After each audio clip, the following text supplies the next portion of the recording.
je suis en train de me faire un petit dossier Covid, en fait. Tant que j'ai la forme, j'en suis à 15 pages de papier, en fait. J'en suis à peu près à mon 8e texto de Cyberlab ou de 38 Cyberlab, pardon, de 38 701 ou je sais plus, un truc comme ça. J'en suis à mon 3e coup de téléphone entre le laboratoire, la dame d'assurance maladie et le docteur. J'en suis à peu près à mon 12e mail. C'est cool, on a plein d'informations. Je sais plus parce que je suis cas contact, mais comme je suis positive, est-ce que je suis cas contact de moi-même ou est-ce qu'on m'a envoyé ce message pour ma fille qui est donc considérée comme cas contact? Sachant qu'à la base j'étais cas contact et j'ai reçu les papiers du cas contact pour me donner les informations de quoi faire en cas de cas contact.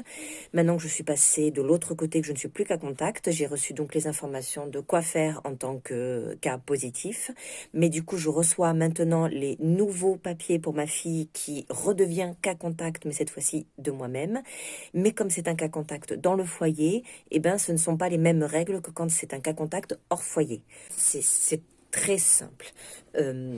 Lorsque vous avez été déclaré cas contact, attention. À partir du moment où vous avez porté le masque, qu'il y a eu la distanciation sociale et que vous n'êtes pas resté des heures et des heures dans un même endroit et que vous n'avez pas été plus de 11 personnes, oui, parce qu'on m'a demandé si j'avais été avec au moins 11 personnes. Donc ça doit être important, 11. Vous n'êtes pas considéré comme cas contact. Après, il y a forcément toujours des petites exceptions. Lorsque vous êtes déclaré donc cas contact, vous allez recevoir un petit message, voire peut-être même un appel. Voilà, c'est la personne qui est positive qui a envoyé votre nom et votre numéro de téléphone à l'assurance et c'est l'assurance qui vous appelle. À ce moment-là, vous recevez plein de choses, plein de papiers sur quoi faire, comment, où, pourquoi.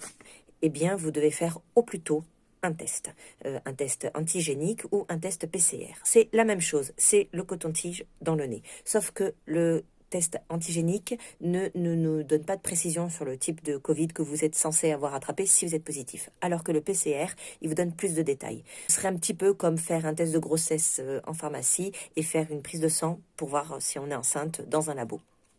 Première chose. Deuxième chose, s'il est négatif. Bon, ouf, c'est cool. Mais ça ne veut pas dire que vous l'êtes au final, parce qu'il y a 7 jours pour que les symptômes se déclenchent. En fait, les 7 jours, c'est une moyenne qu'ils ont décidée. Mais les symptômes peuvent se déclarer entre 3 et 10 jours. Mais 7 jours, c'est quand même la moyenne. Normalement, au bout de 7 jours, vous êtes tranquille. Donc, au bout de 7 jours, si évidemment vous n'avez pas eu de symptômes particuliers, vous allez refaire un test PCR cette fois-ci pour vérifier si vous êtes positif ou non. Si vous êtes négatif, vous êtes tranquille, basta, vous ne devenez plus cas contact, vous êtes cas sans contact. Enfin, je veux dire normal, quoi. C'est comme la carte bleue. Non, elle est nulle celle-là. Bref, tout va bien. Enfin, faites attention quand même, mais ça va.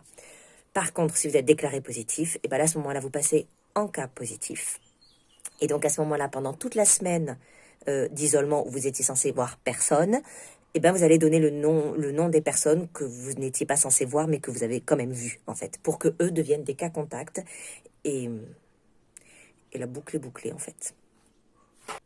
Ça, c'est pour le cas des personnes qui ne sont pas dans le même foyer que vous.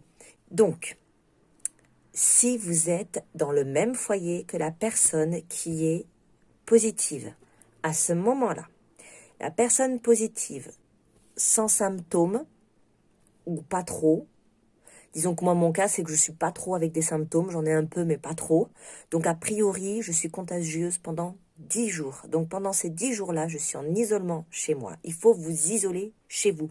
Trouver une pièce où vous allez vous enfermer. Vous ne devez plus avoir de contact avec le reste de la famille. Et une fois les 10 jours de contagion passés, si bien évidemment vous n'avez pas eu des symptômes style fièvre, insuffisance respiratoire, pendant 48 heures de suite, à ce moment-là, vous êtes libre. Vous sortez de votre isolement. Par contre, les gens dans votre foyer, eh bien, eux, ils repartent sur une semaine d'isolement depuis votre dernier jour de potentielle contagion. Voilà, parce qu'ils deviennent une espèce de cas contact type hors foyer. Et au bout d'une semaine, eh ben, tout le monde refait un petit test PCR pour vérifier que tout est négatif. Voilà, j'espère que je vous ai éclairci. À bientôt et bon courage.